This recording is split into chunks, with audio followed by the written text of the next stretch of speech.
में नहरी पानी की चोरी अरूज पर।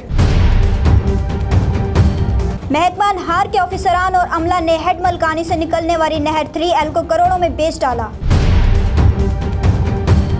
3L नहर पर कट लगाकर, मोगे तोड़कर और पाइप लगाकर सरेआम पानी चोरी किया जा रहा है। JNN न्यूज के मारूफ प्रोग्राम खुलेआम की टीम का 3L नहर पर छापा। महकमा हार के ऑफिसरान ने लाखों रुपए फी मोगा लेकर 62 जमींदारों से पानी चोरी करवा रहे हैं। महकमा हार के ऑफिसरान, अमला समेत कई सियासतदान और 62 जमींदार पानी चोरी में मुलव्विस। ये सब चोर होंगे प्रोग्राम खुलेआम में बेनकाब। मजीद तफसीलात और वीडियो देखें JNN के प्रोग्राम खुलेआम में।